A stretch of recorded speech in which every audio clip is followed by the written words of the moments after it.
cuestión de temperamento y nada que... Pero vamos, no es verdad, que no puedas trabajar en un instituto como de cañera y jugada. Es que hoy día los institutos, por las horas, han un grado de corrupción. Y ya no sabes cuándo vas a tirar el libro. Y claro, pues matar de el otro día Javier y tú estas cañas de exportación, ¿no?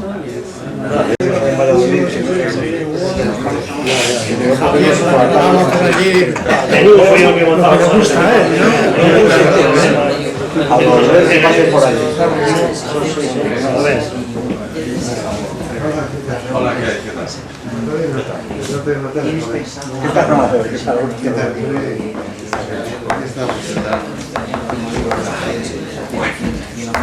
Mira, ¿Cuándo vais a ir? Pues yo no fui de la gente que son una Pero luego venimos con Chica.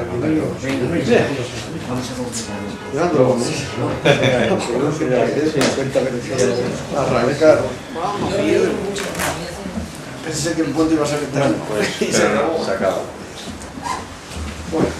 Empezamos entonces el nuevo curso 2007-2008, ¿no? Estamos ahora en octubre, Y entonces así, bueno, las novedades más significativas por lo que hace a los proyectos inmediatos de la Fundación es hace referencia a la revista El Basilisco. La revista El Basilisco, que cumple el año que viene 30 años, pasa el tiempo, pues tiene necesariamente que acomodarse pues, a los propios cambios de los tiempos, y entonces no tiene el mismo sentido una revista de filosofía hace 30 años, o hace 20, o hace 10, pues que ahora.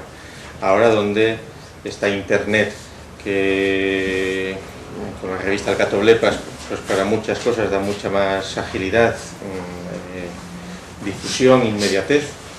Y entonces, el Basilisco, que hasta ahora se llevaba como subtítulo Revista de Filosofía, Ciencias Humanas, Teoría de las Ciencias y de la Cultura, va a pasar a partir del número del 2007. En 2006 salió solo un número, en 2007 va a salir solo un número, pero la intención es que a partir del 2008 publique como mínimo 2 números en papel. Se va a mantener el formato, se va a mantener el aspecto. Estuvo pensando en reconvertir el diseño, pero se ha pensado mejor mantener el mismo aspecto, y la novedad principal es que el subtítulo se va a cambiar y se va a pasar a llamar Revista de Materialismo Filosófico. Y entonces porque son de la cultura del arte, no sé. Sí, no, quiero decir, y entonces se va a convertir en una revista específicamente centrada. No, si te lo ha gustado, me lo dijo por internet, que estaba convocado el primer concilio de Toledo, el primer concilio ateo de Toledo, que se celebrará en Toledo el día 9-11 de noviembre. 9-11 de noviembre. Y bueno, ya hay una información hay abundantísima, hay un movimiento enorme, y entonces pues yo tuve que rápidamente que meter en el prólogo para desmarcarme, porque parecía que estaba, parecía para arremeter contra esta gente. Bueno, a mi juicio... Bueno, ese concilio lo organiza una asociación que se llama FIDA, Federación Internacional de Ateísmo, pero que aunque se llama Federación Internacional de Ateísmo, en realidad es una asociación inscrita el año pasado en Valencia. Pero vamos, se presentan como Federación Internacional de Ateísmo. Y sí que tienen algún contacto en Chile, y es gente... internacional, sí. Algunas de las personas tienen que ver con los de alternativas reaccionarias a la pseudociencia, ¿no? Por esa vía. Y de hecho, como el segundo o el tercero nombre que aparece ahí es un hermano de... estuvo en Santo Domingo este verano, de Ares. Un hermano de Ares. Viudes. Y luego también... Uno que tuvo una polémica con Felipe. Uno que escribió en Catoblepas, que tuvo una polémica con Felipe, que se llama Alarcón Viudes. Víctor. Sí, generalmente es gente, ingenieros o gente más bien técnicos o físicos, por ahí va. Son científicos. De hecho este Víctor Alarcón Viudes, Víctor Alarcón Viudes estudia sociología, me parece. Pero su perspectiva es más bien, más que procedentes del campo de la filosofía o salvo Puente Ojea, que debe ser la estrella del Congreso, por lo que dicen. Sí, el Congreso ya lo habían anunciado en el mes de agosto, lo vimos por internet y de hecho el libro está firmado el 1 de septiembre y ya está ya hay una página dedicada al Congreso ese y a la cita. Y prácticamente no salió nada en los medios hasta que hace 3 o 4 días, a raíz de que el Ayuntamiento de Toledo, que es del PSOE, no les ha dado permiso. No, les había dado un principio un local. Les había dado un local y luego se lo ha quitado. Bueno, se lo ha quitado porque presentaban a Leo Bassi y a JM, el fotógrafo aquel que tuvo la polémica con el libro aquel de Extremadura, que fotografía pues a Jesucristo desnudo y a esas cosas, ¿no? Y entonces a Cari ya les pareció demasiada provocación al Ayuntamiento y les han quitado el local. Entonces ahora están jugando que la censura, que no sé qué, y tienen una página. Y entonces, curiosamente, que es Puente Ojea, que es la estrella, y luego esta Garcón Viudes presenta una publicación que se llama Nosiología. La verdad sí, muy raro. No, cierre nosiológico de la religión o algo así, ¿no? Una cosa muy rara. ¿Eh? Ahora, yo leí el manifiesto, yo lo que sé es del manifiesto. El manifiesto es una cosa tan absolutamente, a mi juicio, inadmisible, ¿verdad? El despiste que tienen. Ellos creen que el ateísmo es la salvación de la humanidad. El idealismo puro, ¿verdad? Es decir, todos los males de la humanidad se deben a Dios. En cuanto el Congreso inicie un proceso de ateísmo, pues todos los problemas se resolverán. Es decir, a estas alturas, decir esto, eso es que la conciencia determina el ser. Sí, ellos en las páginas de internet, tienen la página de internet, te ponen sucesiones de fotos que está Bin Laden, Rocco Varela, el Papa... Sí, el mal son los que el mal son todos los que un musulmán con tal, todo lo que tiene que ver con Dios, todo metido en el mismo saco. Entonces, y luego confunden religión y Dios, ¿verdad? Todo lo mismo, es una cosa de brocha gorda, está todo lo mismo, ¿verdad? Es todos los curas y Dios, es todo lo mismo. Entonces es una cosa tan absolutamente grosera, tan de brocha gorda, que es intolerable. Y el logotipo es por eso el triángulo de Dios con el ojo, con 3 flechas así, con lo cual, no, claro, que es lo que comentas tú en el... Sí, yo le saco un poco de punta, como son 3 flechas, que pone Fida, que además es una paronomasia de Fides, parece, Fida, Fides, ¿no? Y luego las 3 flechas y 3 flechas pues, recuerda la Trinidad. Y entonces, como es en Toledo, pues si es un concilio arriano, o qué coño es eso, ¿verdad? No sé lo que será, debemos saber. Supongo que se celebrará. Sí, no, cobran 50 euros bueno. Y dicen que plazas limitadas, si no lo harán en un hotel. Pues si hubiera algún voluntario que luego nos informase, estaría muy bien, ¿no? Es un sábado y un domingo, ¿no? No, pero es que es una ideología muy extendida esta, muy extendida. Yo recuerdo haber tenido verano mismo, haber tenido con un profesor de ciencias que me hizo una visita y estaba yo escribiendo el libro. Me dice, ¿cómo te dedicas a estas tonterías, hombre? Hombre, que no son tonterías. Pero andar ahora con la religión y con Dios, déjate de bobadas. Y digo, oye, que no son bobadas, eso lo dirás tú. Esas son bobadas, propias de gente supersticiosa, donde se mezcla todo en un mismo saco, claro, entonces se confunden. Pues una de las cosas que en el libro no está explícito, pero una de las cosas más típicas que sí, los pongo en el libro, pero muy mal, pero lo voy a espabilar después. Es este concepto, y también lo citan ellos, las religiones del libro. Religiones del libro, ¿no? Es una fórmula ya acuñada para designar al judaísmo, al cristianismo y al islamismo. Religiones del libro. Y con esto se utiliza una fórmula, bueno, hace ya muchísimos años, y lo he utilizado todo, ¿verdad? Una fórmula que parece muy neutra, en principio, ¿no? Porque designa a las religiones, pues, designa a las religiones por una razón sociológica, histórica, que es que tengan un libro. Claro, la situación yo creo que es muy tramposa porque primero no son las únicas que tienen un libro. Fíjate, el Cenaresta, qué sé yo, el Tao Te Ching, yo que sé, todas las religiones con libro, ¿no? No digamos el hinduismo, los Vedas.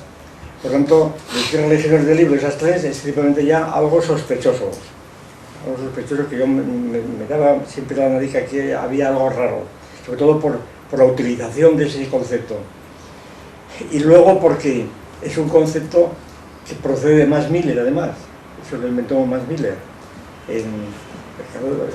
pues a final del siglo XIX, por los años 70, 80. Y entonces, claro, como era más Miller, un filólogo con esa reputación, y además era muy propio de un filólogo, por nada, una designación así objetiva.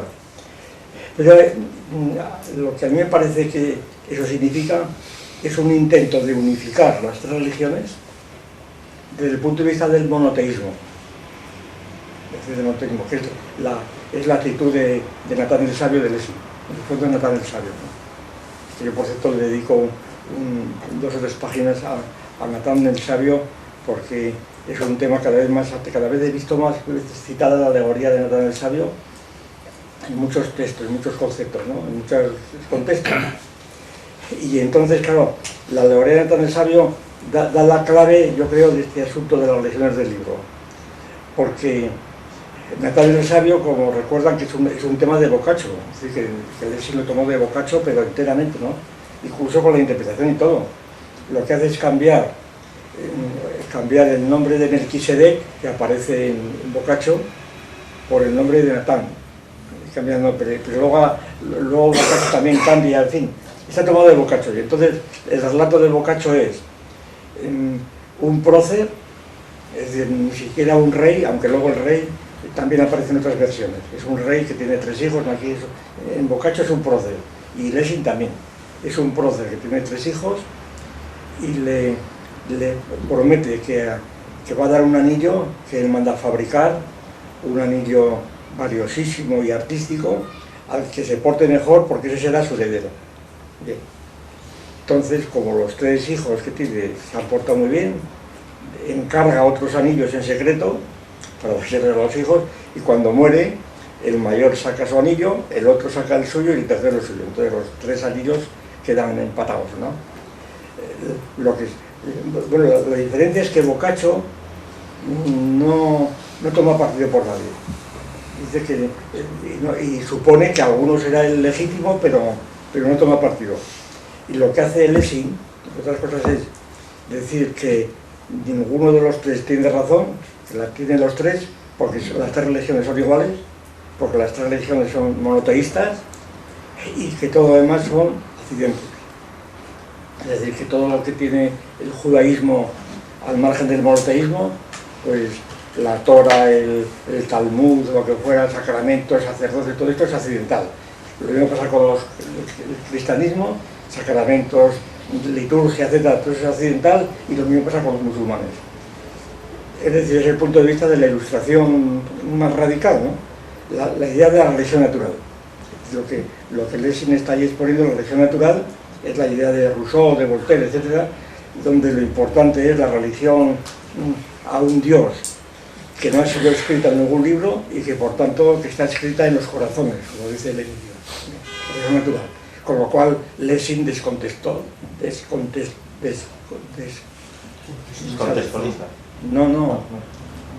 Descontentó. Descontentó los 3, claro. Porque, claro, si a un cristiano le quitas la liturgia y tal, desde el punto de vista de la religión positiva. Ahora, desde el punto de vista ya teológico, yo creo que la situación es mucho más grave, sobre todo en este contexto, y en el contexto yo del libro este, pues me di cuenta de la importancia que tiene el asunto, que ya hemos hablado muchas veces. Es que al nivelar las 3 religiones por la semejanza con la religión del libro, pues se produce un efecto muy parecido, que me parece que también lo tratábamos en este libro, a una idea de este Sartori precisamente, hablando de la televisión, donde dice que la televisión es un instrumento de pantalla, que es igual al ordenador o al cine. Y entonces reúne un montón de aparatos bajo la denominación común de que los 3 tienen pantalla, como si eso fuera la clave de los 3 asuntos, con lo cual confunden unos con otros. Confunden totalmente lo que es un ordenador, sin perjuicio de que tengan luego servicios comunes e instrumentos comunes. Confunden lo que es el cine y la televisión, pero confunde radicalmente, ¿no? Pues yo creo que aquí pasa algo similar. Aquí, religiones del libro, bueno, por lo que tiene el libro, aparte de que hay muchos más libros, aparte también hay que en pantalla habría que incluirle lo del móvil, ¿verdad? A Sartori, que dice que hay más pantallas posibles, ¿no? Y entonces y esta nivelación, en este caso yo creo que es muy importante porque nivela sobre todo al cristianismo con el islamismo.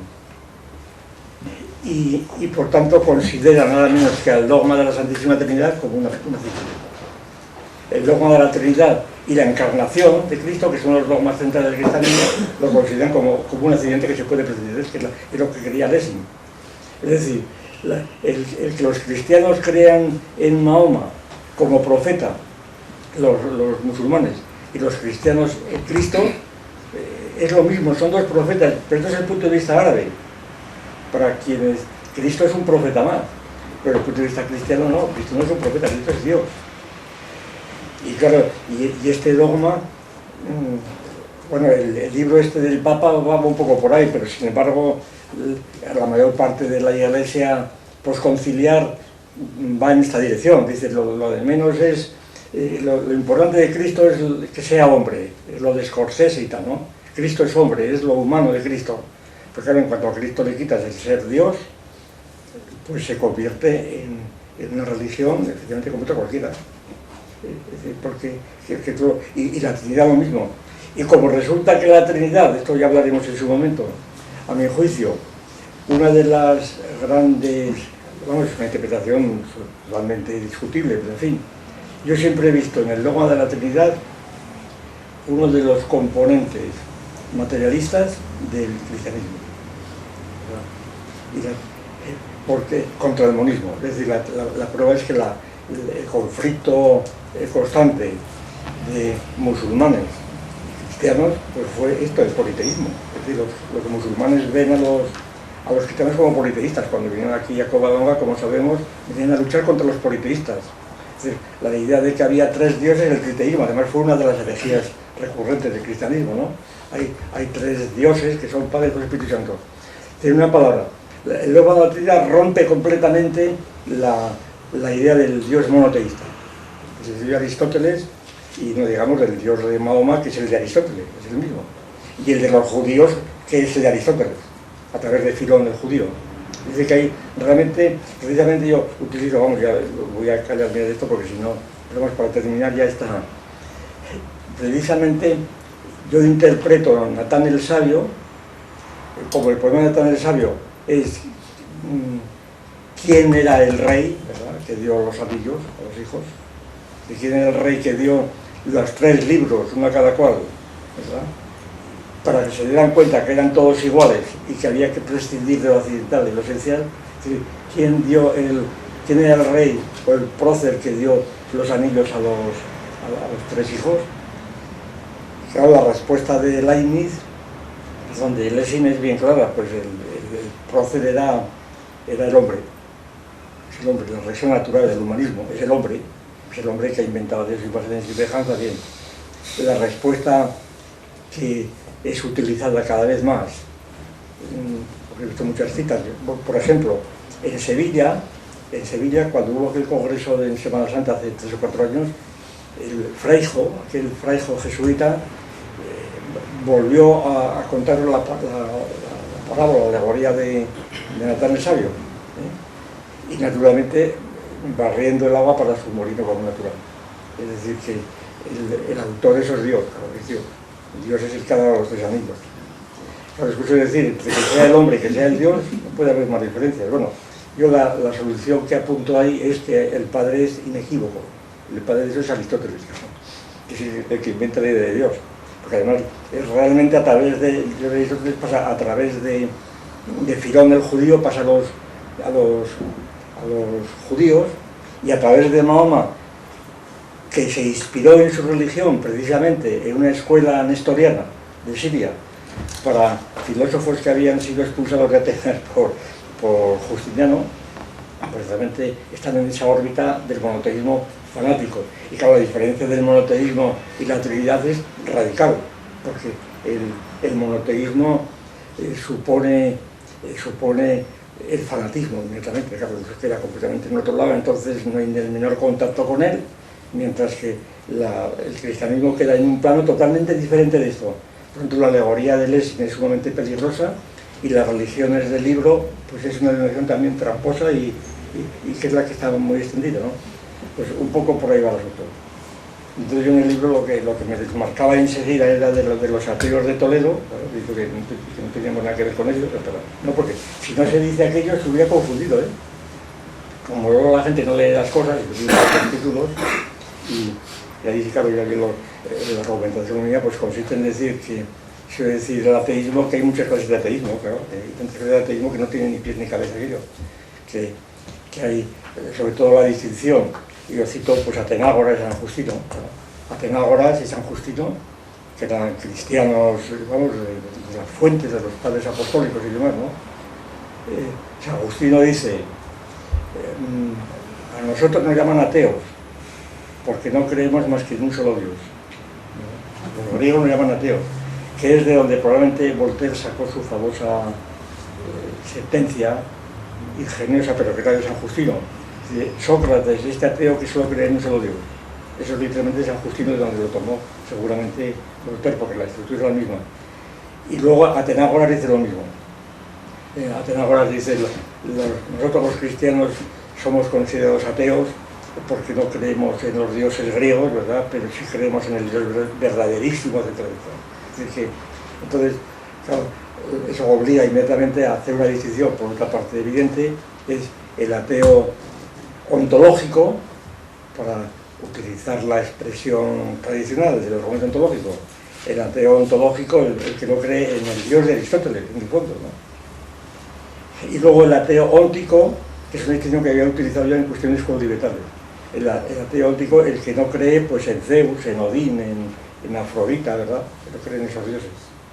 Claro, la diferencia es realmente diferente, realmente distinta, porque mientras que la creencia en un Dios óntico, es decir, en una realidad finita, pues, como pueda ser Zeus, que está en el Olimpo, pues no plantea problemas filosóficos, especiales. Es lo del monstruo del Lagonés, ¿verdad? Pues sí, es ver si ir al Lagonés a ver si está ahí el monstruo, ¿verdad? Pero no plantea problemas policíacos, es decir, a ver dónde está el monstruo este. Pues otra cosa parecida es lo de Zeus. Es que yo creo en Zeus. ¿Y dónde está Zeus? En el Olimpo. Vamos al Olimpo, ¿no está Zeus? Pues ahí no está Zeus. Que es un poco lo que dijo aquel astronauta soviético, el primer astronauta soviético. Su cruzada a favor del ateísmo, no se sabe si lo que buscan es pues un ateísmo tipo anarquista o comunista o socialdemócrata o yo no sé, ¿verdad? Un ateísmo o laico o protestante, en fin, ¿no? Es un barullo completo, lo cual demuestra a mi juicio que ese ateísmo de que hablan no sabe lo que es. Y que es gente, sobre todo, yo creo que está fijada completamente en la idea de la religión, que está, como digo yo, de un libro que también ha salido este verano y que muchos de ustedes habrán leído y de cuyo nombre no quiero acordarme, que son un libro escrito por dos monjitas que han salido del convento, ¿verdad? Que son agnósticas pero que están dando vueltas alrededor del convento. Es decir, lo único que hacen es dar vueltas alrededor del convento en todo el libro, ¿no? Son 10 cartas que se cruzan unas a otras, pues es, ay, queridísima Victoria, que no sé qué, queridísima tal, y están ahí, que somos agnósticas y tal y cual de esas cosas, ¿no? Y están dando vueltas ahí, ¿verdad? Dando vueltas alrededor del convento, es decir, que no logran despedarse de él. Pues estos ateos yo creo que es lo mismo, ¿no? Están ahí dando vueltas a... Eso es. Así que... Bueno, ¿Y la estructura del libro cómo está? Bueno, el libro es... Bueno, estas...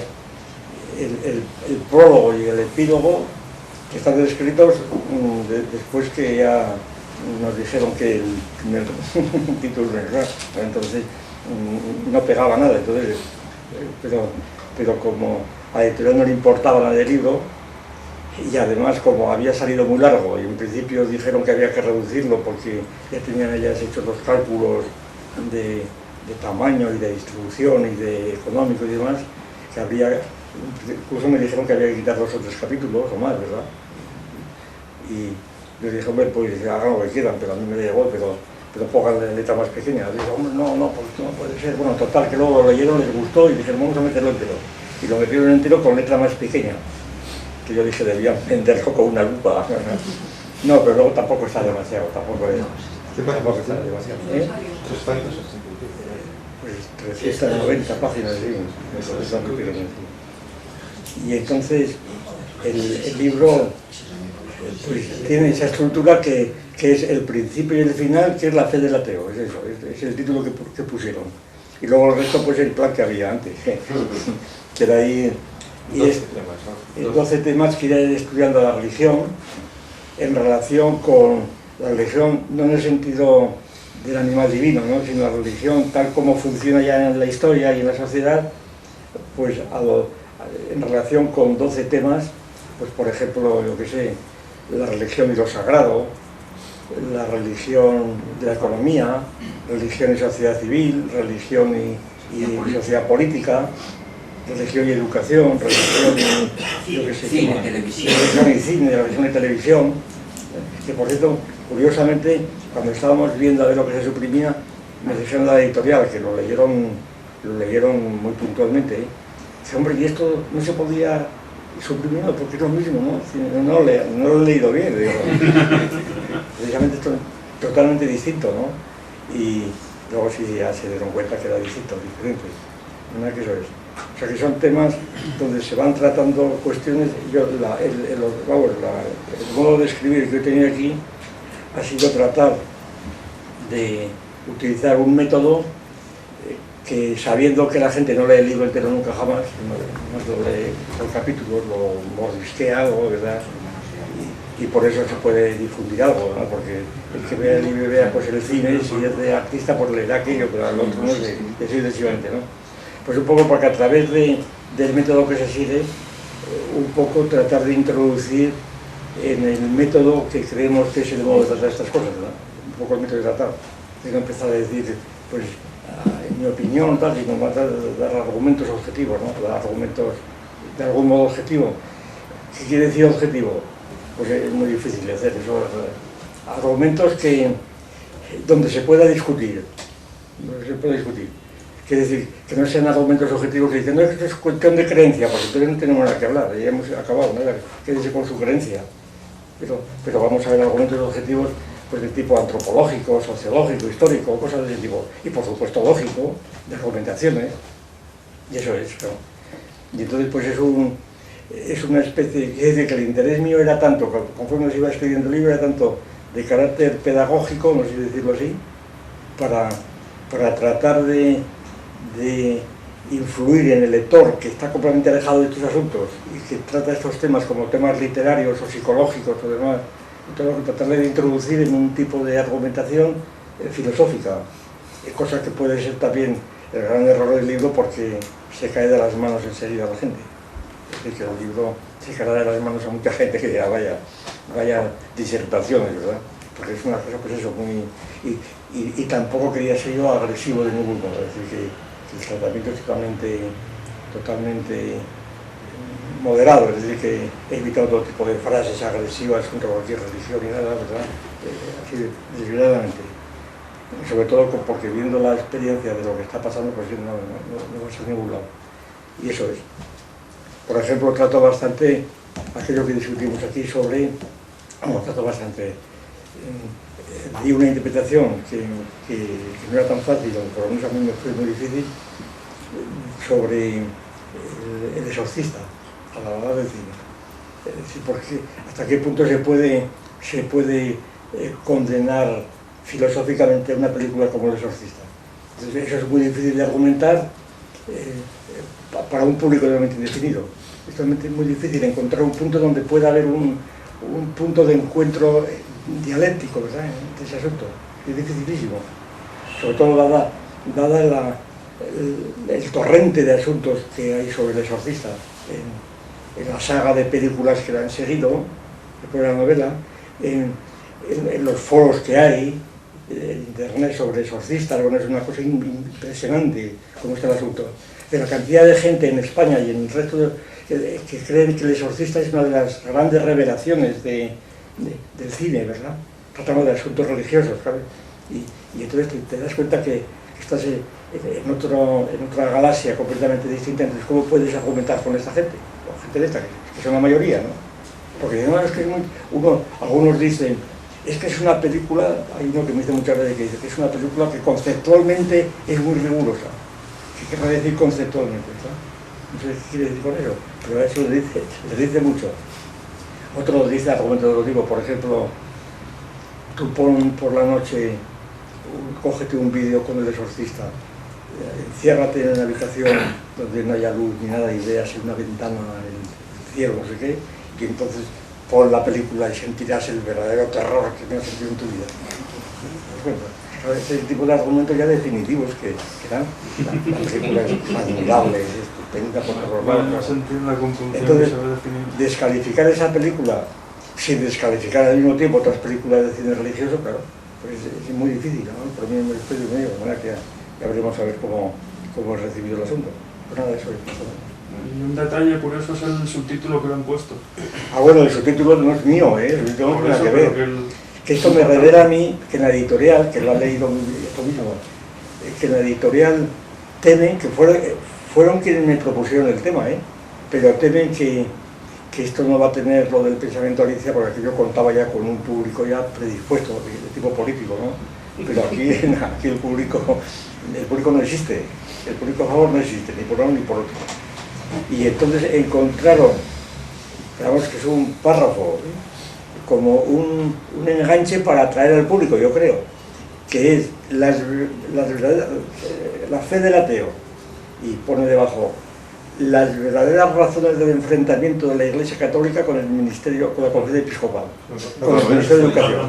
No, con los gobiernos socialistas. Con los gobiernos socialistas, es decir, las verdaderas razones del enfrentamiento de la Conferencia Episcopal con el gobierno socialista, ¿verdad? Como si fuera... Y la portada es un encerado. Ah, sí, y sí. está escrito todo a distintos colores, Sí, sí. enseñando, mostrando simbólicamente la educación para la ciudadanía. Sí, claro. O sea, es el argumento, es de lo que vieron ellos que puede interesar, pero esto es muy importante porque... Bueno, eso ya es una interpretación de José Manuel, pero que es... Ya, pero es que porque la portada la mandaron antes de recibir el texto, o sea que... No, bueno, pero ya habíamos hablado de que íbamos a hablar de la ciudadanía. Bueno, eso sí. Sí, hombre, Pero ya se da de ganche. a un público sí, porque no solo eso, sino la contrasolapa, la de dentro, todos los libros son, pues todos los que se han escrito contra Zapatero últimamente que ha publicado nadie todavía. Como si esto fuera contra Zapatero también. También, sí, es una colección donde todos los el de libros los 100 son... hombres estos que hacen mal a España y todas Sí, esas la cosas. memoria Los 7 libros que hay curioso, son los 7 en contra de Zapatero. O sea, Sí. Entonces hay público para el libro. Bueno, pero ese público es político, ¿qué va? Es más, una editorial de nacional, vamos, de nivel, conoce el mercado mucho mejor que yo, por ejemplo, y les temen seguramente que esto no va a interesar, porque además no interesa, la idea que yo tengo es que esto no interesa absolutamente a nadie hoy día, bueno, muy poca gente. Estos son disertaciones filosóficas, interesaría si te metieras con ellos. Si tú empiezas a meterte con el obispo de tal o con la madre Teresa, entonces sí, eso interesa. Con la madre Teresa sí, la de Calcuta, ¿no? Estos libros que ha habido este verano. O cualquier cosa de ese tipo. Pero una disertación filosófica, esto no, ni hablar. Y lo de Alicia, el presidente Alicia, interesaba porque era una cosa política de combate, porque iba contra Zapatero, pero no por otra cosa. Tampoco lo han leído el libro de Alicia, tampoco lo han leído, que bueno, lo han leído. Simplemente que le sonaba bien a los oídos algunas frases y venga, no, ¿qué va? Es decir, la situación, los profesores de filosofía aquí presentes podrán decir más que yo. La situación yo creo que es realmente espantosa. El nivel de la gente no es más que ver la televisión y las revistas. Las revistas de los domingos, que es la que lee la gente. Que si salen estos colorines del país o del mundo y demás, los contenidos de eso es absolutamente lo que pide la gente. Y los premios Planeta y demás, pues libros históricos, ahora decían que ha habido 400 candidatos al premio al Planeta, ¿no? 400 todos de temas históricos, claro. Novelas, esto es lo que es la cultura para la gente, es leer novelas y ya está, no piensa que nada más. Cualquier cuestión abstracta, todo lo que tiene que ver con filosofía no interesa. Lo que tiene que ver con ciencia interesa las aplicaciones técnicas, únicamente. Si hay algún descuento biológico, va a haber, y esto vale para el cáncer, coño, pero no es el cáncer de momento, ¿verdad? Si no vale para el cáncer ya no interesa. Es todo así, es una orientación, de un pragmatismo cerril, ¿verdad? De eso que decía Unamuno de gallinita picoteadora, ¿verdad? Es una gallinita que está picoteando, es lo único que interesa. Gallinita o gallito, ¿verdad? Picoteadora, y lo demás no interesa, esa es la cultura, que entonces es muy difícil ahí abrirse camino sobre este asunto, pero en fin, claro, lo que se pueda. Bueno, pues nada, vamos a empezar. Joder, que está rígido ya. Bueno, el objetivo, como sabemos, era, como hemos dicho antes, era pues que en el primer número de la nueva época de la revista, época por el contenido más que por el formato. La numeración va a seguir, ¿eh? La numeración sigue, pero vamos, nada. Es decir, la mayor parte la gente ni se entera, por lo que digo, ¿verdad? Pero en fin, de lo que se trataba era hacer el primer número, pues una redefinición del materialismo filosófico hoy día y luego una historia del basilisco. Yo creo que con esto se va a cubrir el primer número, porque esto va a ser larguísimo. Bueno, además no se puede terminar todo el plan que hicimos este verano, es imposible terminar esto para este número, imposible, ¿no? Como siempre queda todo esbozado, pero en fin, no hay otra forma, yo creo que no hay otra forma. Hay que resignarse a esto ya, ¿no? Entonces, voy a leer el plan del artículo y así se dan cuenta de lo que es.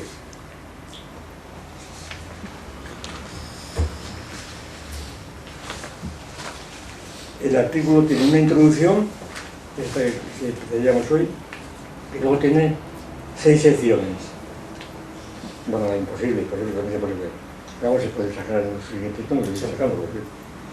Una introducción sobre el materialismo en general. Se trata de redefinir. Luego, sección 1, razones para una redefinición del materialismo filosófico. Sección 2, el núcleo del materialismo filosófico. Sección 3, el cuerpo del materialismo filosófico.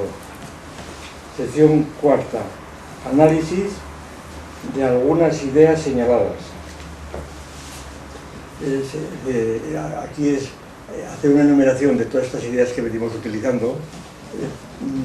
Claro que no se pueden agotar, pero sí dar unas cuantas y explicar por qué, ¿verdad? Distinciones, pues que se llama metamédico, diamédico, todas estas cosas que manejamos más o menos, ¿no? Y otras nuevas, bien. Sección 5, confrontación del materialismo filosófico con algunos modelos del materialismo metafísico. Y sección 6, confrontación del materialismo filosófico con algunos modelos de filosofías no materialistas. Y por ejemplo aparece lo del dogma de la Trinidad, lo más, etc. Bien, pues no, vamos con la introducción. La idea general, vamos a poner un poco, empezar la introducción y seguimos la semana que viene, porque esto es muy tarde con estos preámbulos. Bueno, la idea central es esta, que el materialismo filosófico del que se va a hablar aquí no es el materialismo filosófico en general, ¿verdad? En general. Yo tomo como referencia, digamos, universal, pues el famosísimo libro de Lange, Historia del materialismo.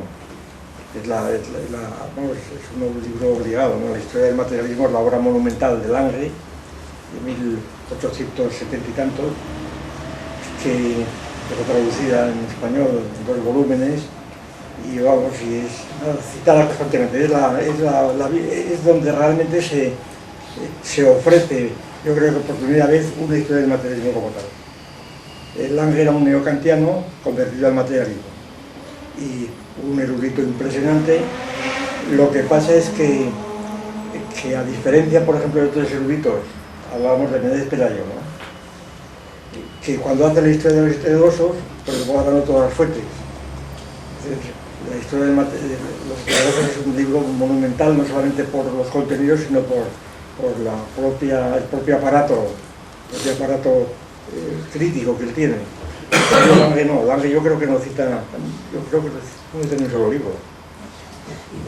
El libro de Lange, dentro de 10 días o 15 días, estará en internet metido entero en formato PDF, porque sobre la edición española, que son 2 tomos y que se encuentran muy difícil, los hemos encargado ya de hacer el PDF. Y que también hace una semana quedó Cuestiones por Libertad dispuesto también.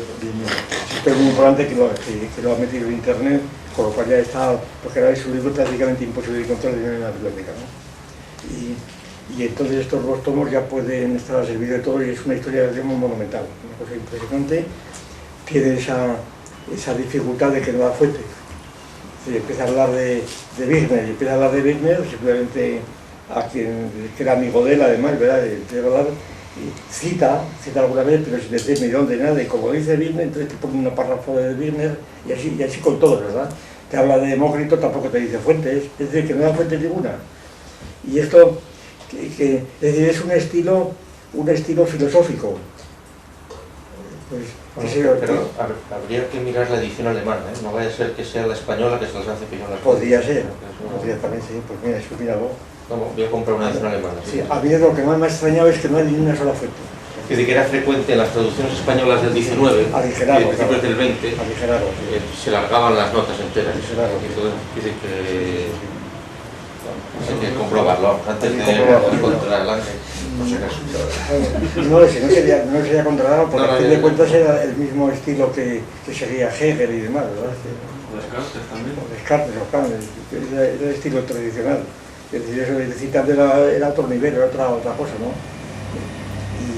Y de nuevo, en la traducción española no hay ni un solo libro, no hay ni una sola fuente.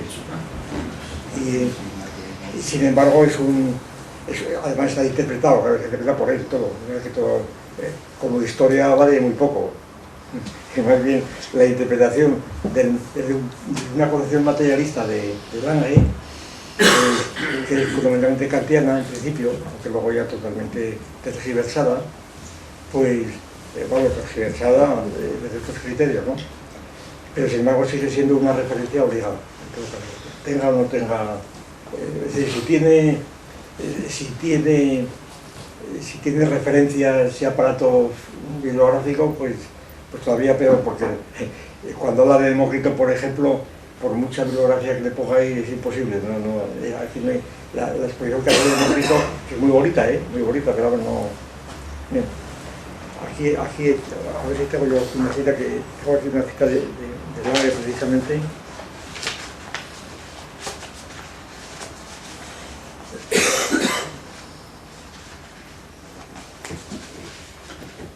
Bueno, porque ya la encuentro aquí.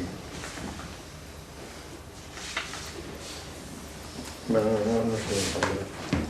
Bueno, pues quiero decir que si tomamos el materialismo en el sentido de Lange, que es un poco el sentido canónico, el que aparece pues, en cualquier diccionario de filosofía, ¿no? En cualquier filosofía, materialismo, pues cualquier diccionario que cojas, pues estuve mirando en la enciclopedia esa del diccionario enciclopédico, donde publiqué yo aquellas cosas de materia y demás, es lo mismo, es exactamente el mismo estilo, es el estilo de Lange. Empiezan a hablar con Demócrito y hasta que se cansan y terminan, es exactamente lo mismo, ¿no? Entonces, generalmente el materialismo se confunde con corporeísmo, es decir, que toda filosofía que sostiene que solamente existen los cuerpos, lo cual ni siquiera vale para Demócrito, porque Demócrito, además de los átomos, que eran corpúsculos, es esencial de Demócrito el vacío, el no ser, de manera que ya los cuerpos solo no funcionan, ¿verdad? Porque entonces suponer que el vacío no tiene importancia y es tan importante en eso como lo otro, vamos, esencial. Toda la cuestión de la indeterminación, lo mismo con los epicúreos, se debe al vacío. Es decir, que los átomos pues, están indeterminados en el vacío, pueden ir a cualquier lado, ¿no? Entonces, el indeterminismo del atomismo antiguo está fundado en el vacío, entonces no se puede decir que son los átomos. Claro, con eso, lo que pasa es que el vacío de Demócrito, ¿eso qué es? Él le llama el meón, el no ser, pero claro, pero es el vacío, porque Demócrito está pensando en términos puramente de M1. Bien. Y así sucesivamente, ¿no? Entonces, tomando como criterio el materialismo de Lange, pero de cualquier diccionario, de Rapper, lo que fuera, pues el objeto de la redefinición del materialismo no es hacer una especie de entrada para un diccionario en esta línea, ¿verdad? Sino redefinir lo que entendemos por materialismo aquí, ¿verdad? Como un sistema que está haciéndose hace ya 40 años más o menos en el cual han colaborado mucha gente, que no es solamente obra de un autor, y entonces tratar de definir qué es esto. Y claro, y el problema principal que se plantea es ¿por qué llamar a esto materialismo filosófico? Digamos por antonomasia, puesto que también Lange llama materialismo filosófico a muchas cosas también, ¿verdad? Otras muchas cosas, pues no sé si a Demócrito, pero por supuesto, pues qué sé yo, a todo esto del siglo pasado, a Buchner, etcétera, porque estaba escrito pues en plan filosófico. Aquí tenía yo la cita de Buchner, pero no lo puedo encontrar.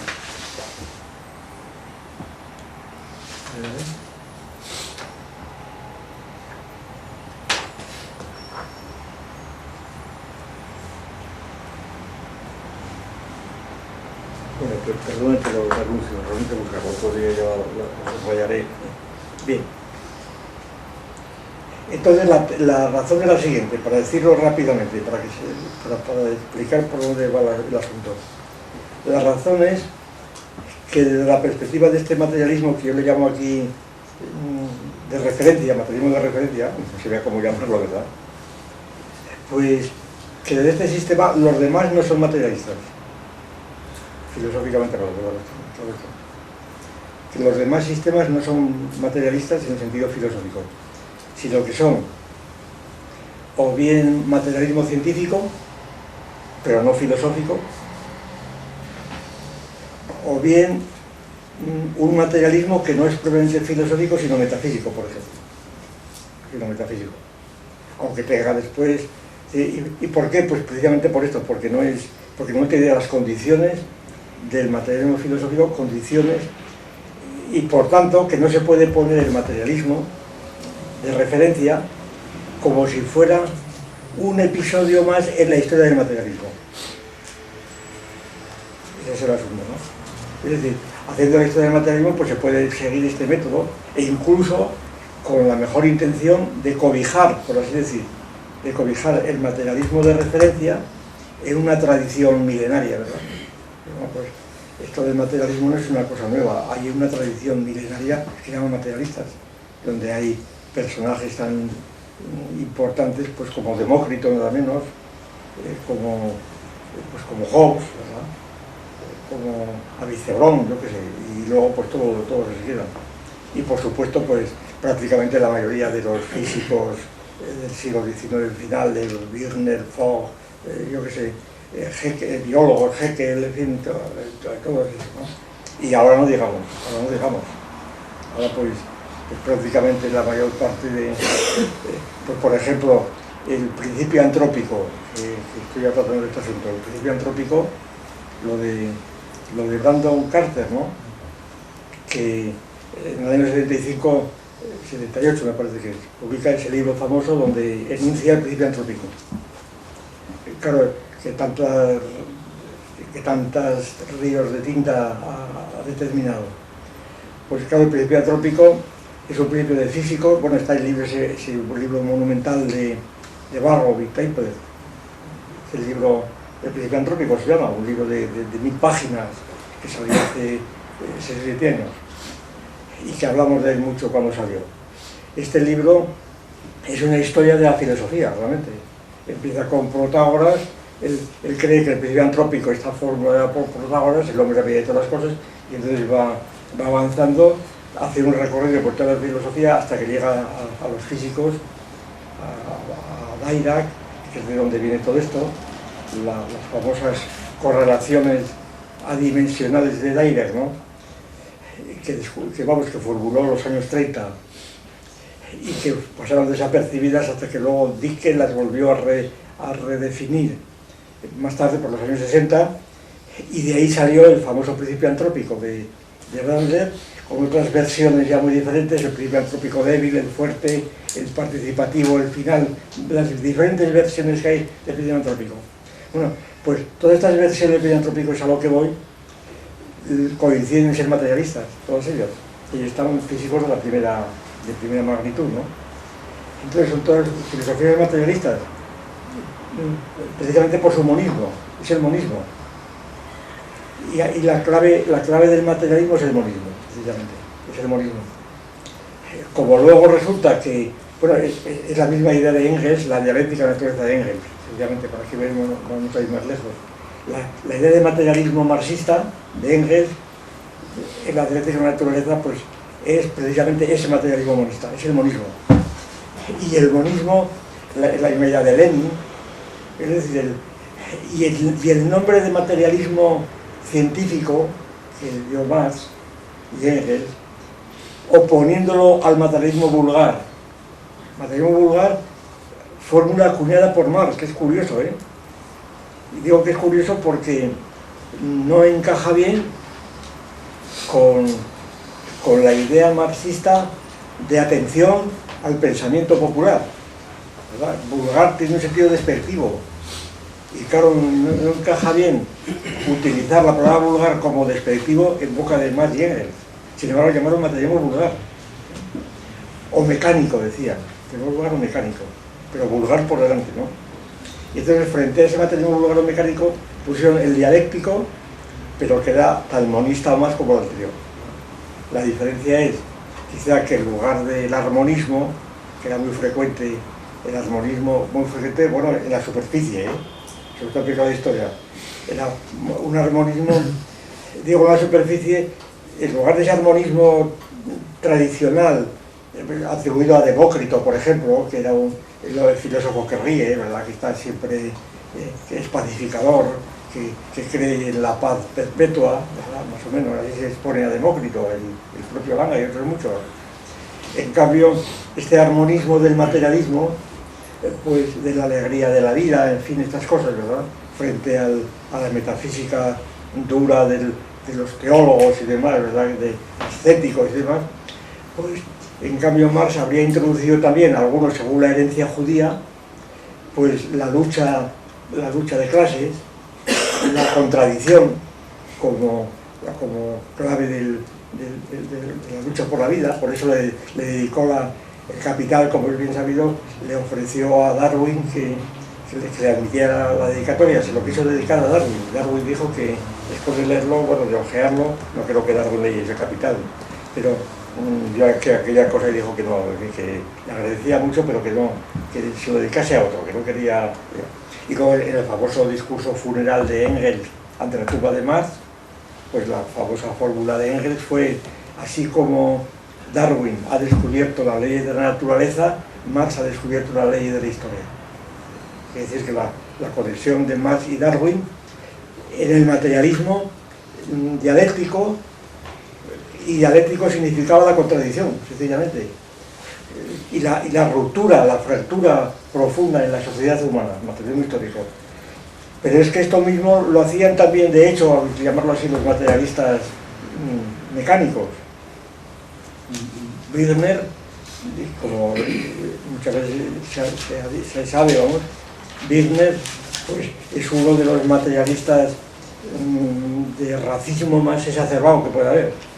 Con esto que se llamó el darwinismo social, que fue una aplicación del darwinismo a la explicación de la historia, en donde la historia es sencillamente la lucha por la vida de las especies aplicada al hombre.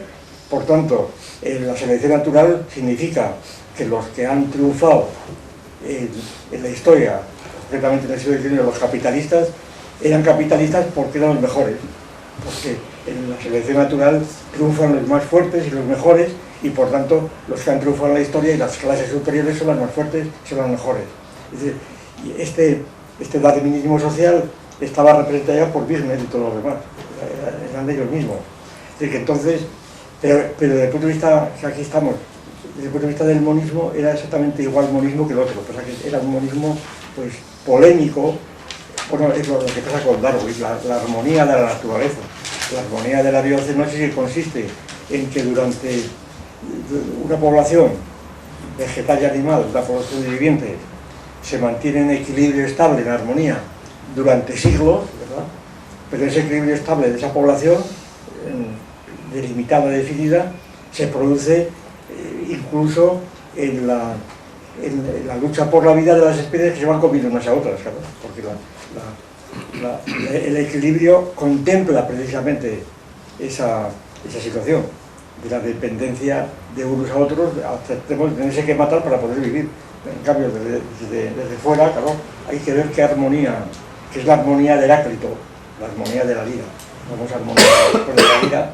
Es decir, que la tradición de un materialismo armonista, el de Heráclito, pues es el monismo presocrático. Es decir, que la diferencia entre mecánico y dialéctico que daba Marx, yo creo que es una modulación de la distinción que en la metafísica presocrática era un poco el argumento de aquel libro, pues, que ese libro deberías meterlo también, pues porque yo aquí hago muchas referencias, y es más, yo aquí trato de volver, bueno, resulta, sin yo querer, resulta realzado de un modo inesperado para mí Anaximandro, precisamente, en la historia del materialismo. Anaximandro sí. Y entonces, pues claro, porque es muy curioso que los materialistas actuales, los físicos, todos, son presocráticos, es decir, vuelven el pensamiento presocrático ha vuelto otra vez a estar presente en el modo de plantear las cuestiones en la física actual, ya en el siglo pasado. Es decir, que es totalmente diferente, por supuesto, la exposición, pero en cuanto a ciertos temas centrales siguen siendo los mismos. Lo cual a su vez demuestra pues, la continuidad de la historia de la filosofía occidental, claro, que es una continuidad, cosa que no ocurre cuando te fijas en filosofías llamadas así hindúes o chinas, lo que fuera. Bueno, pues entonces la idea es la siguiente, que las filosofías llamadas materialistas, comúnmente, convencionalmente, no serían materialistas, al menos si se interpreta como condición centralísima del materialismo el principio de discontinuidad. El principio de discontinuidad que va mucho más allá del principio del pluralismo. Porque el pluralismo realmente se opone, la única antítesis del pluralismo hay que buscarla en pensamientos como los de Parménides, ¿verdad? Donde el pluralismo es una pura apariencia, pluralismo que por cierto también sigue hoy día funcionando. Hay un físico francés llamado un tal Charon que está constantemente hablando de Parménides. Y luego el famoso Kurt Goldstein pues empieza con una cita de Parménides en la estructura del organismo, y allí es Parménides también. Es decir, la división del organismo es apariencia, el organismo es todo uno, ¿verdad? Exactamente las ideas de Parménides. De manera que son ideas presocráticas, pero que siguen vivas, claro, siguen vivas porque tampoco eran gratuitas, mucho menos. Y entonces, como aquí como materialismo tomamos como criterio fundamental el principio de discontinuidad, y ese principio yo creo que es mucho más difícil de aceptar y de entender y de siquiera comprender de lo que parece, porque por lo menos es la clave de lo que llamamos materialismo filosófico, es que hay una discontinuidad total, absoluta, de forma que no meramente una pluralidad, es una discontinuidad total. Entonces, aplicando este criterio, resulta que no son materialistas los demás, ¿no? Que no tiene razón de ser llamarles materialistas, que además son o monistas o continuistas, de algún modo. Son continuistas, de un modo u otro son continuistas. Precisamente el propio Anaximandro. Anaximandro, la diferencia es que Anaximandro parece discontinuista en la medida en que el cosmos, lo que él llama cosmos, que es idea de Anaximandro además. Fíjate, el cosmos, la cosmología, quiere decir que está la presocrática, está en los rótulos, ¿no? La idea de cosmos, como recordamos todos, está acuñada por Anaximandro, para designar lo que designa, lo que después se traduce por universo, ¿verdad?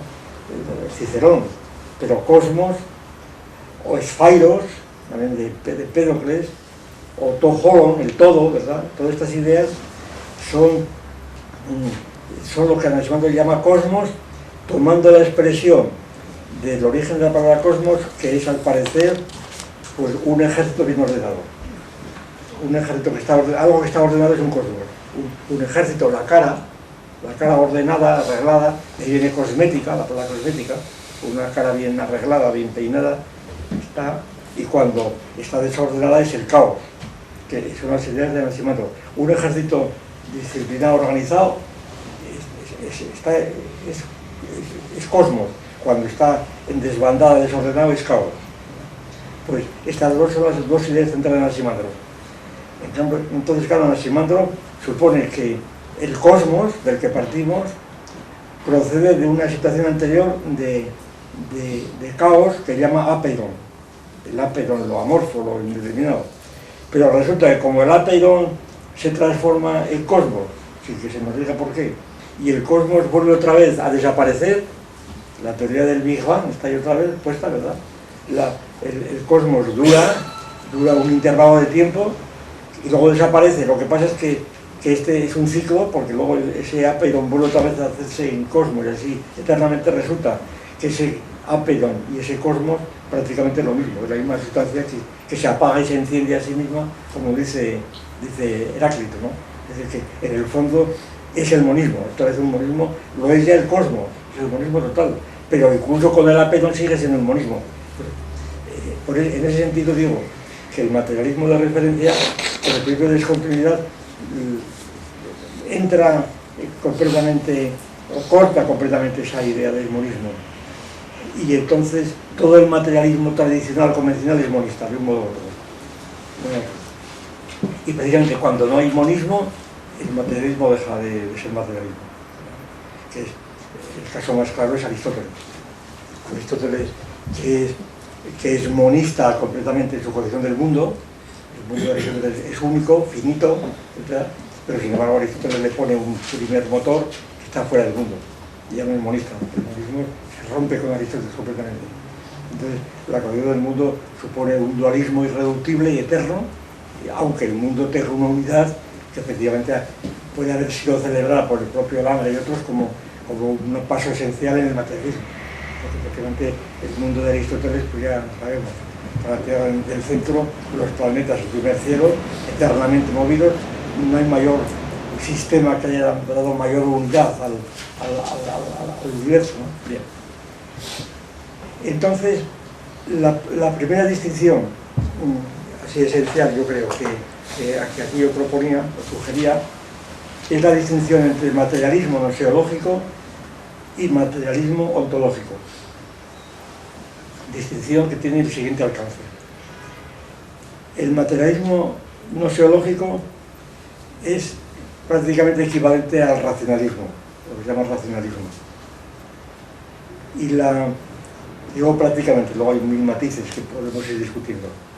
Pero el materialismo noseológico no sería por sí mismo filosófico, puesto que ese materialismo noseológico es el que habría sido utilizado por la ciencia. Es un poco la teoría del cierre. Aquí se opone al formalismo. Es decir, el materialismo noseológico es el materialismo científico. Y ocurre que la mayor parte pero el materialismo científico es compatible con un espiritualismo filosófico. No se puede decir, a mi juicio no se puede decir absolutamente nada de la teoría del cierre. Es decir, no se puede, por ejemplo, pues olvidar o quitar la importancia al hecho de que Newton fuera teísta y además convencido, ¿no? Y no ya en sus ratos, porque yo muchas veces hemos hablado de este asunto con profesores de física y dice, bueno, pero es que era al final, que estaba ya medio loco, estaba un poco reblandecido Newton, ¿no? Y se dedicó a la magia. ¿Qué es magia? Ni magia ni nada. Es decir, el Dios en el sistema de Newton, el libro de Gessen, está bien claro, ahí ocupa un lugar central en la física. Y además los intereses por la magia y demás fueron también en su juventud y no lo dejó nunca. Entonces como Newton, que es un poco lo de Gessen, como Newton creía en Dios, pues por eso resulta que tuvo esos errores en la física. Bueno, los tuvo por otras razones, no por eso. Entonces que Dios le sirvió muy bien para solucionar algunas cuestiones que recurría a él en la óptica y demás, porque estaba ya a mano. Pero no fue esa la razón por la cual Newton harto hizo con escribir los principios, ¿no? Y entonces tampoco se puede decir que Pasteur pues fuera un científico porque era cristiano y porque decía yo tengo la fe de mi nodriza, que es la famosa fórmula de Pasteur, ¿no? Yo tengo la fe de mi nodriza y mi fe es como la de una bretona, decía él, ¿no? ¿Sabes? Eso le descalifica como biólogo, no tiene ni pies ni cabeza, ¿no? Y entonces y decir, no, es que fueron momentos, no fueron momentos, es que son distintos, son cosas distintas. En el libro de esta religión yo trato la religión y la ciencia, le dedico un capítulo a eso, precisamente para tratar de mostrar pues, cómo la ciencia, lo que llama ciencia, la ciencia matemática, la ciencia y demás, que tiene unos cauces categoriales que son distintos de los cauces filosóficos de la religión, ¿verdad? Son distintos. Y que por tanto nadie se debe asombrar de que, pues el asombro, yo recuerdo de estudiante, que una noticia que se difundió de hablo de los años 40, o 41, una noticia que se difundió aquí en Zaragoza, me acuerdo, nos asombró a todos, de un físico japonés que era muy famoso entonces, yo ni me acuerdo cómo era, un físico japonés que hubo un eclipse de sol en aquellos años, y a él le pilló en Alemania y se arrodilló de repente, salió de la moto y se arrodilló y se empezó a adorar ahí al dragón que salía. Claro, nos parecía algo completamente incompatible, ¿verdad? Es como pues decía, este tío está esquizofrénico, ¿verdad? Como después de ser un físico de estos deportistas se pone a adorar al dragón del sol. Bueno, pues yo ahora lo veo perfectamente compatible, no me parece, son cosas diferentes, ¿no? Tienen nada que ver. Y claro, realmente toda la teoría del cierre está fundada sobre este asunto. Lo que ocurre es que la idea de por tanto no hay incompatibilidad entre la religión y la ciencia. No hay incompatibilidad, la religión, la incompatibilidad viene por la filosofía, ahí sí. Y entonces resulta que, pero como el materialismo, lo que se llama el materialismo en el sentido del ángel, ha sido precisamente obra en el siglo XIX sobre todo, de físicos, biólogos, médicos, etc., pues el materialismo se llama materialismo científico. Yo tengo un texto de Ferrier, el famoso Ferrier del siglo pasado, ¿no? Un texto de materia... Del siglo XIX. Del siglo XIX, sí, claro, del siglo XIX. Y en donde habla dice que el materialismo, dice por fin la ciencia del siglo XIX, dice él, ha logrado ya llegar a una síntesis en donde ya la ciencia materialista puede exponerse talmente como filosofía. Y dice una cosa muy curiosa, dice, claro que esta filosofía es simplemente una síntesis de la ciencia y además se puede exponer en muy pocas páginas, en 5 o 6 páginas al final, ¿verdad? Es como una síntesis final de la ciencia, ¿no? Este individuo. Y ya está. Esa es por tanto, el materialismo es científico, fundamentalmente científico. Claro, ahí está, para lograr este embrollo, es para donde está hecha la distinción materialismo nosológico y científico. El materialismo científico y ontológico. Es decir, el materialismo nosológico es el materialismo en el sentido de que se opone al formalismo, ¿verdad? Y entendido por formalismo aquel que razona, pero sin tener en cuenta la materia de que está tratando. Es que hay un razonamiento, por supuesto, hay una construcción mitológica, por ejemplo. Estás organizando racionalmente con un logos, estás tratando una materia, organizándola de algún modo, mitológicamente, pero aquello no está agarrado a la materia de que trata. Esa es la idea. Cualquier mito se puede analizar en estos términos, cualquier mito cosmológico y demás. Y en cambio, cuando esta racionalización estaría derivada de los propios materiales con los que tratas, entonces eso sería racionalismo material, materialismo nosológico, que a su vez también tiene que ser tomado por la filosofía materialista, claro. ¿Verdad? Pero sin que, es decir, que una filosofía materialista que no sea ontológicamente, que no lo sea nosológicamente, pues no es materialista, por supuesto. Es otra cosa diferente. Las pruebas de Santo Tomás, más racionalidad no cabe. Santo Tomás demuestra a Dios por las 5 vías y demás. Pero aquella racionalidad es puramente formal. ¿Por qué? Porque está basada en ideas generales sobre la causa y el efecto, pero no está agarrada a la propia materia en la que estás. Y entonces, pues, se desliza sobre ella, ¿no? Es lo que se quiere decir más o menos. Y entonces el materialismo nosológico incluye la racionalidad científica, materialista, bueno, y la diferencia entre las ciencias entre las ciencias actuales, la química, para poner un ejemplo que antes hemos hablado. La química de los 4 elementos es una racionalización. ¿Quién va a negar eso? Nadie lo ha negado. Es decir, cuando en vez de que le dice 4 elementos, el agua, la tierra, el fuego, etc., y empieza a funcionar con ellos y a dar proporciones y decir que los huesos tienen tanta parte de agua y de tierra y tal, aquello está racionalizado y además de forma que parece totalmente la química actual en cuanto a la estructura general. ¿Por qué aquello no es un racionalismo real? Pues porque no está fundado en la materia, en la materia de que trata. Porque aquellas proporciones de agua y de tierra, que eso no se verifica nunca. Están siempre pues rozando, resbalando sobre la materia de que habla. Está resbalando continuamente. No ha penetrado en las propias morfologías de las que habla, ¿no?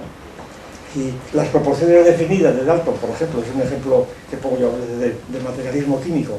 Hacemos ya proporciones definidas, porque si no, no entras en la materia química.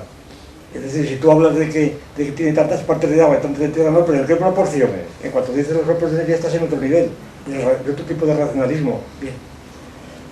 Y entonces esto obliga a redefinir, aunque sea de un modo muy rápido, qué entendemos por racionalismo.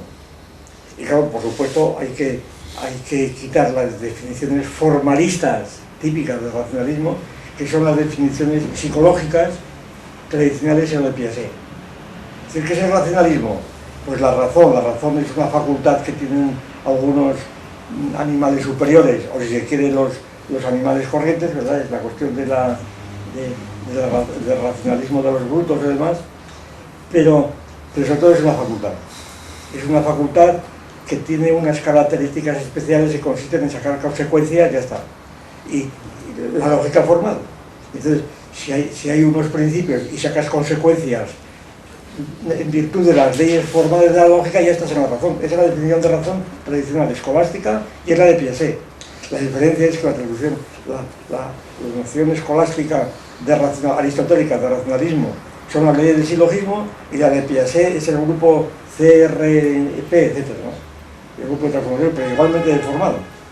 Porque entonces, cuando haces un grupo de transformación de Piaget, que lo puedes hacer en formas que no tienen nada que ver con la ciencia, porque haces un grupo de transformaciones de ese tipo, que no tiene, como muchas veces una de las críticas que hacíamos a Piaget cuando estaba de moda era poner un grupo de transformaciones con mitos, chaval, a ver dónde está la ciencia. Entonces, ¿en qué consistía la dificultad del piagetismo? Pues que era una cosa muy bonita, para luego poner ejemplos y test con los niños de Ginebra, que estaban ya educados para ponerles test que tenían que ver con los relojes, ¿verdad? Para ver lo inteligentes que eran. Y eran inteligentes porque tenían ese grupo de transformaciones y por eso eran racionales, bueno, ni hablar. Bueno, total, que esto obliga a redefinir el racionalismo en términos materiales y para esto pues acudimos a la idea de transformaciones, a las transformaciones. Pero las transformaciones de unos sistemas materiales en otros, de materias definidas, y materias que tienen que ser eminentemente corpóreas, de algún modo, originariamente se meten en una base fisicalista, corpórea, tangible, para que se pueda operar con ellas, no por razones filosóficas, sino noseológicas, para que se pueda operar con ellas. Y si no hay una base fisicalista, pues no hay nada que hablar, ¿verdad? No hay nada que hablar. Entonces, desde el punto de vista racionalista, material, el racionalismo. Lo cual no quiere decir que no se puedan introducir términos que en principio no son corpóreos, que no sean corpóreos, pero siguen siendo materiales por razones. Entonces, las transformaciones, yo aquí hacía un resumen rápido de las tres grandes clases de transformaciones que se pueden distinguir. Transformaciones horizontales, transformaciones ascendentes y descendentes. Como 3 ejemplos y pongo ejemplos. Por cierto, uno de los ejemplos, como transformaciones horizontales, vamos a poner ejemplos rápidos geométricos, pero también he puesto ejemplos físicos, ¿verdad? Pero vamos, los más rápidos son los geométricos. Es decir, el primer teorema geométrico que conocemos, el teorema de Tales, el teorema del ángulo diametral. Una transformación es una relación que tú has encontrado previamente definida ya en un objeto, que tú no la descubres. Es decir, Tales no descubrió esa relación, estaba ya dada, la conocían los albañiles, la conocían los arquitectos o lo que fueran, o los carpinteros. Que si tienes una circunferencia y escribes en ella un triángulo diametral, un triángulo que tenga como lado el diámetro, los otros dos lados son semiperpendiculares, es decir, que es rectángulo, triángulo rectángulo.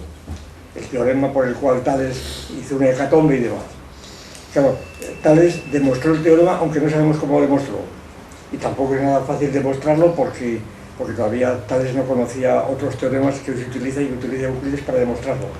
Pero en fin, a lo que va, si este teorema de Tales era racional, es no porque hubiera descubierto la relación, que ya la conocía, como también era conocida la de Pitágoras antes de descubrir Pitágoras.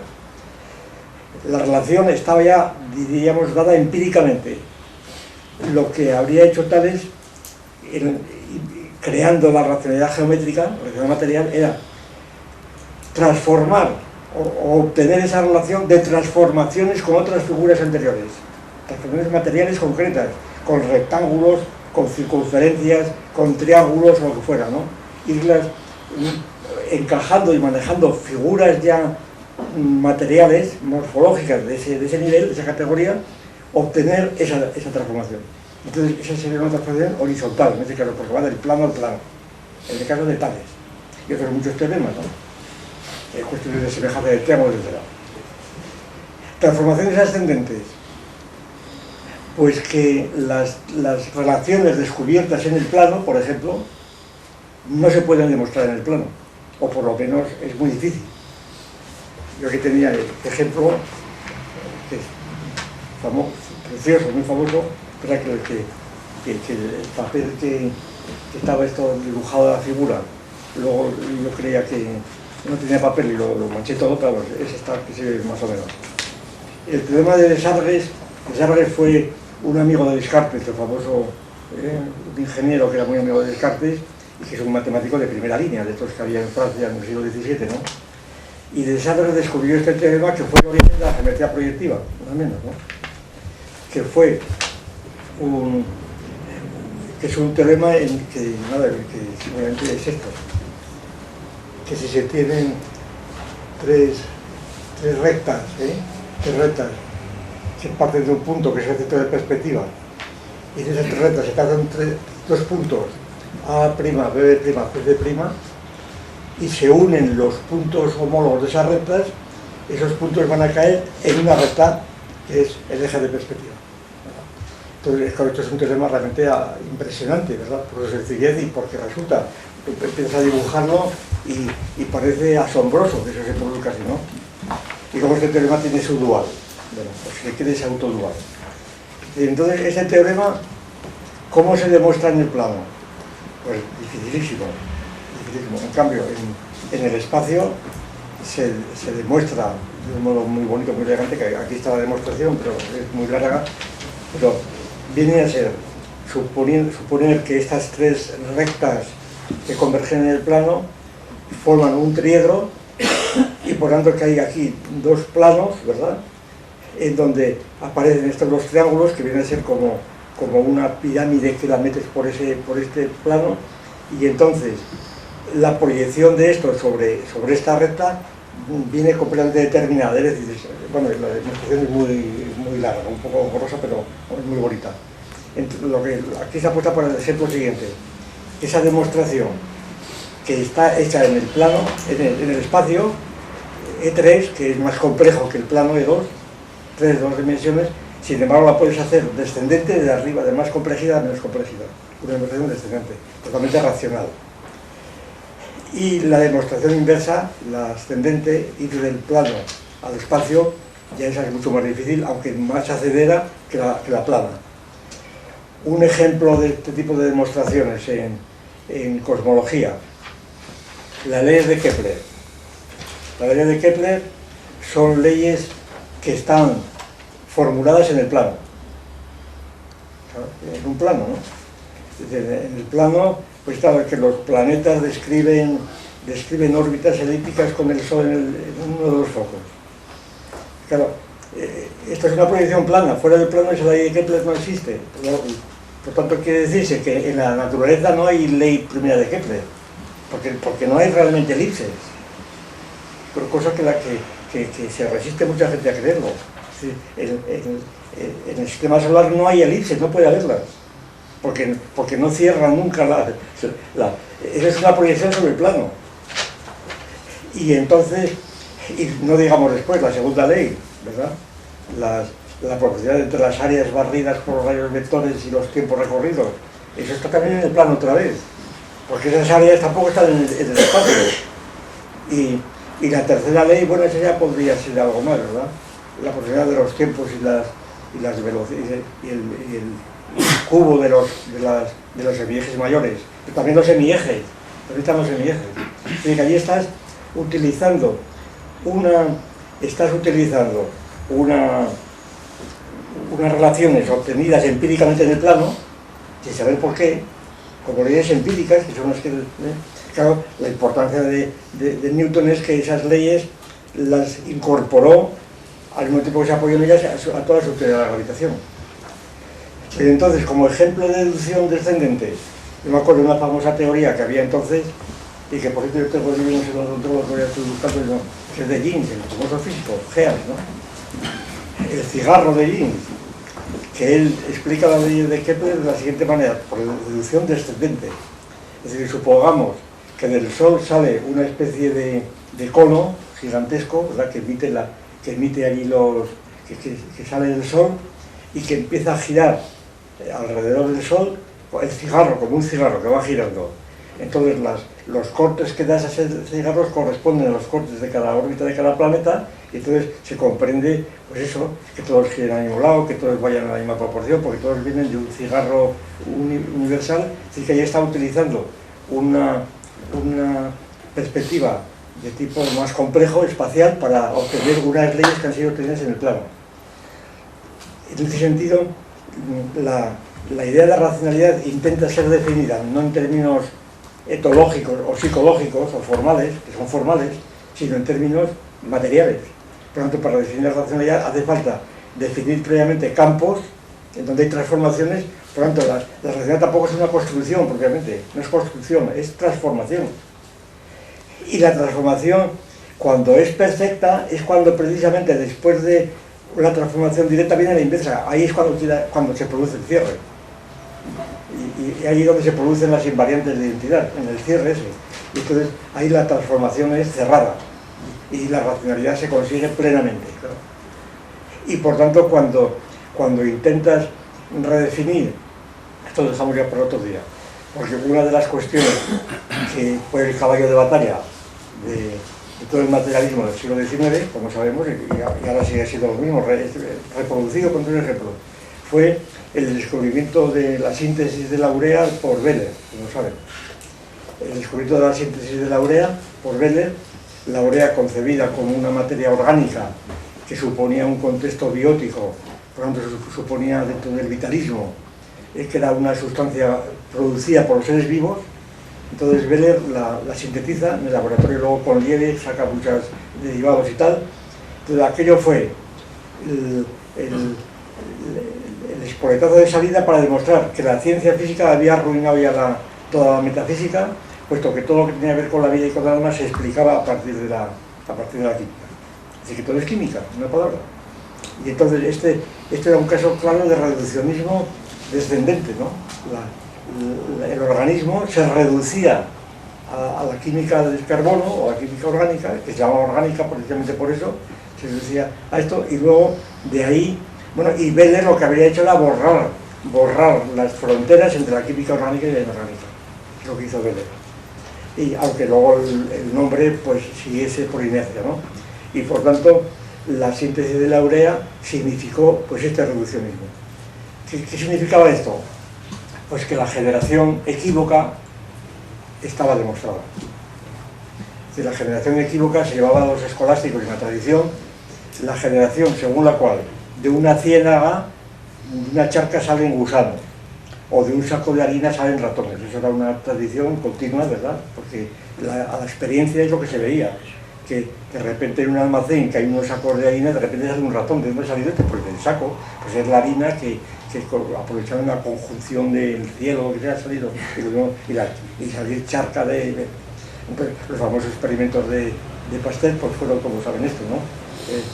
Que en la leche o en el agua de repente se fermenta o de repente, ¿qué es esto? Es que han salido de allí, ¿no? Entonces Pasteur en sus famosos experimentos demostró que había unos gérmenes anteriores y por lo tanto que no había generación equívoca, sino que era unívoca. Y eso se continuó en la famosa fórmula omnis célula es célula de Virchow, o bien omnis vita es ovo, toda la vida sale del huevo, o después de la teoría celular, toda la célula sale de otra célula, que fue el principio ya definitivo de Virchow. Pero resulta, y entonces esto polarizó inmediatamente a los materialistas como partidarios de la generación equívoca, ¿verdad? Frente a los vitalistas y espiritualistas que eran partidarios de la generación unívoca, que era Pasteur, ¿verdad? Si aquí ha habido fermentación en este recipiente es porque había esporas o gérmenes que a lo mejor venían de otros mundos. La teoría de Arrhenius, el famoso físico, ¿no? Que a lo mejor venían de otros mundos, pero siempre la vida venía de otra vida. Es decir, la equivocidad completa, la univocidad. Ahora, la paradoja es que resulta, y a ver quién explica esto, resulta que Virchow era materialista. Virchow fue el creador de esa frase de Kulturkampf, la lucha por la cultura. Virchow fue uno de los materialistas más reconocidos del pasado y sin embargo mantuvo la generación unívoca, ¿verdad? Y contra la generación equívoca. Y así y otra vez. La equívoca. La equívoca, claro. No la unívoca, porque Virchow decía que toda célula es célula. Por eso digo, la paradoja es que un materialista como Virchow, y luego la ciencia misma demostró que, bueno, y la discusión que hoy día se tiene, lo de Oparin, ¿no? Oparin es los coacervados de Oparin famosos, pues no son más que una forma y las experiencias de Miller, ¿no? A base de mezclar, o de oro. Es decir, cuando Miller obtiene a base de metano, de nitrógeno, oxígeno, unos experimentos que hizo con Urey, que por cierto Miller era un estudiante de Urey, y Urey le mandó a hacer estos experimentos y tuvo éxito, y luego resulta que tuvieron una bronca entre ellos porque la fama se la llevó Miller, aunque había sido Urey el que había planteado los experimentos. Bueno, la cosa es que a partir de elementos químicos sencillos como el metano, el hidrógeno, etcétera, pues obtuvo una serie de compuestos pues que se parecían mucho a compuestos orgánicos, y no digamos luego lo de Oparin, ¿verdad? Obtuvo ya aminoácidos y demás, y el propio oro. Entonces, a partir de esto, pues parece que todos los compuestos orgánicos proceden por transformación ascendente, ¿verdad?, de niveles inferiores. Claro, toda la cuestión del racionalismo se ventila sobre estos asuntos, sobre este punto. Y todo eso está relacionado con el materialismo, esencialmente, con el materialismo o con el espiritualismo y con el formalismo. Es un círculo de cuestiones, pero que yo creo que obligan a dejar completamente de lado las definiciones del racionalismo en el sentido aristotélico. El hombre es animal que tiene razón, con una facultad, ¿verdad? Eso es que no vale para nada, ¿vale? Que eso no funciona por ningún lado, ¿eh? Y somos racionales. ¿Pero usted por qué es racional? ¿Porque dice 4 palabras seguidas? Eso no es racionalidad. Es confundir formalmente a las racionalidades porque cumple la ley del silogismo. Para coherencia, esto que tanto se estima hoy, la coherencia es la virtud que más se estima hoy entre los políticos, por ejemplo. Yo digo una vez y otra no, es que era coherente con sus ideas. Pues tanto peor, si los principios eran malos, cuanto más coherente peor, ¿verdad? Porque tiene que haberlo rectificado. Sin embargo, la coherencia es la virtud lógica por excelencia, es la racionalidad formal, es la coherencia, la hilación, el sacar conclusiones ordenadas según principio, pero eso es una racionalidad que no tiene nada que ver con esta racionalidad que estamos hablando. Bueno, será una racionalidad lógica, formal, pero no teológica, etc. Bueno, pues todos estos asuntos son los que estamos tratando para ir tratando de descifrar la diferencia entre el materialismo, en este sentido, no monista y el materialismo monista. Bueno, pues seguimos. El día siguiente, ¿os parece?